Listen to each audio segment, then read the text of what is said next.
Okay. The thing I want to say is that today's writers seem to treat every exposition like a diary.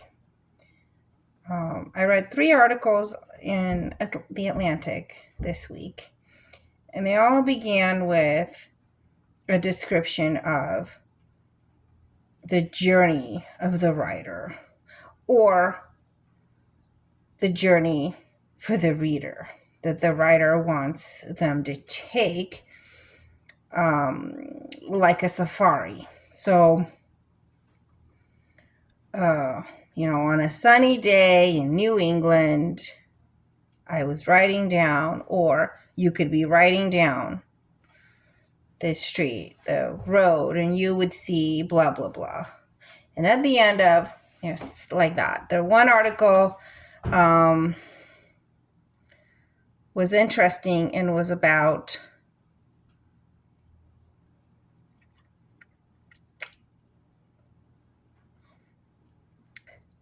marriage and how married people are happier according to the data. But it started with a description of a survey or a time in this is a different one, not the one I was thinking of, but it starts with, I was 36 years old and jumping up and down in my bathroom, trying to figure out my future. This is the kind of journal style writing that I'm talking about, and just it's full of it in here, just everywhere. This article is about parenting, and the opening lines refer to the moment when the writer found out she was pregnant. But my question is, what happened to the essay? Fiction writers begin with a nugget that they want to elucidate, a moment of grace, as Flannery O'Connor put it. And around this moment of grace is the information that allows the reader to experience it. So you think of a moment of existence, something that that puts you in touch with the mystery of existence, again, as O'Connor said, as a fiction writer. Now, I don't write fiction. I don't know how to write fiction. I don't have that talent. I don't think it's about learning how. I think you just kind of understand that kind of communication, and you're born with that understanding, and you have to cultivate it as a craft. But you understand that you have to begin with this central mystery experience of humanity that you want to elucidate, and around it you build all the information that the reader needs to access it. So, to take an O'Connor story, the most famous one is the one about the misfit. It's called a good man is hard to find. No, good country people. A good man is hard to find, I think. Where the family gets murdered by this misfit. So you want to elucidate this state of existence where a recovered con artist nevertheless, kills the family out of mercy or something like that.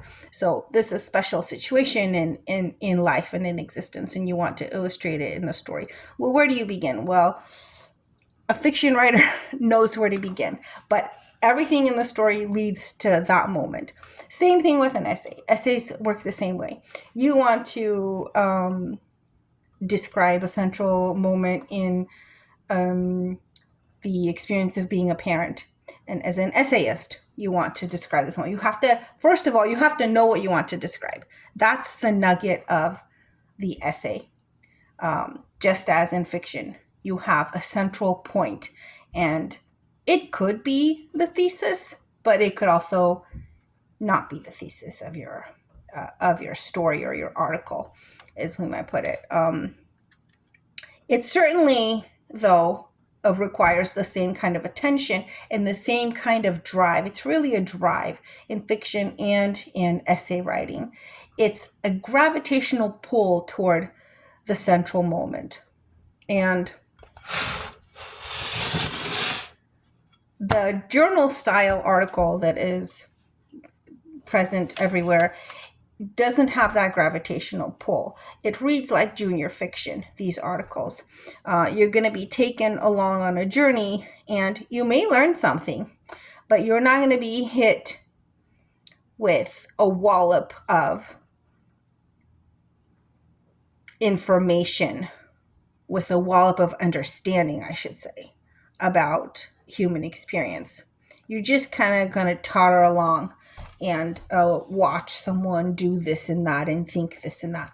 And, the better writers, like the ones here in the Atlantic, they will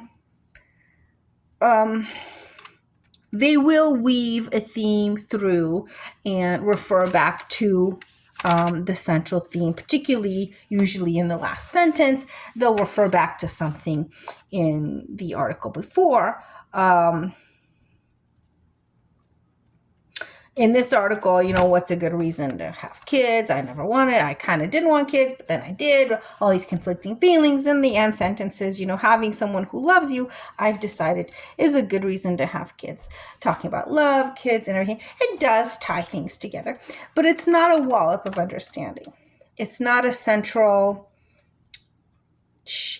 I think of it as shining, but it doesn't have to be shining. It can be dim. It can be dark. It can be macabre. It can be a lot of things, the central experience, but it doesn't give that central experience. These kind of articles do not. And my argument is that we should return to the essay that's driven on the same principles on which fiction writing is driven, which is that we are here to expose a central mystery of a human existence. And essays have, to my mind, an advantage in being able to be abstract. A fiction story has to be grounded in reality. In physics, you have to talk about how people are walking and how they're talking and which way they turn and all those things, because that is the language of fiction. That's what creates meaning in fiction, because that's what creates meaning in the social experience of life, right? It matters in which direction your partner is turning when he's asking you to marry them, right? Or whom they're looking at when they're asking you this. These things matter to your experience and to what you understand about what your partner is doing. So in fiction, you would be elucidating, you would be building your story with those details. The essay and the essay writer is,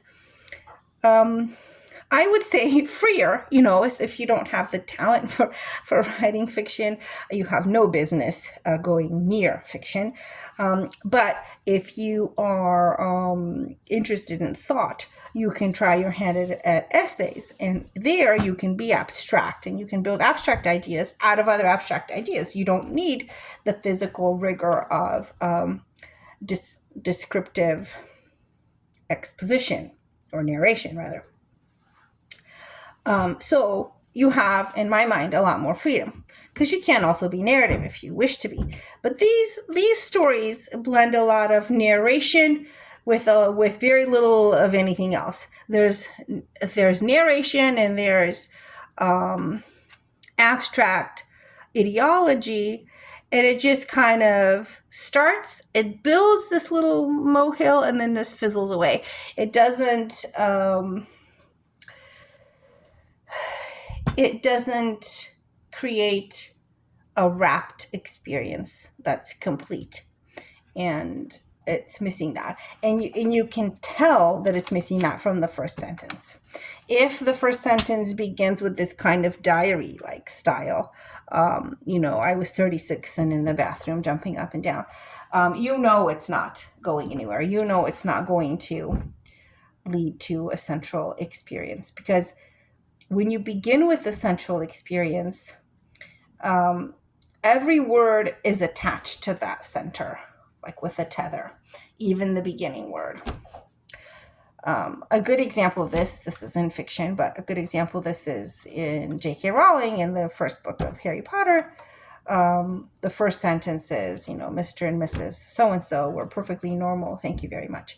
Now, those words tie directly to the central experience of the story, which is that being different, of what it's like, rather, to be different in good and special in good. and pushing for good while being different, and being bullied while being different. So the experience of being different in the world, um, and chosen, and being good is the the central organizing principle, the central organizing idea of the first book of Harry Potter, and every other book, in my opinion. And that sentence leads you to that. You already know that someone is not normal, and that the people who think are normal are haughty and fatuous, and you're engaged already, because the entire fabric of the experience of the main idea is embedded in the first sentence. And essays can be that way as well. I'll have to come back with an example, because there aren't any in this article, in this magazine. Okay.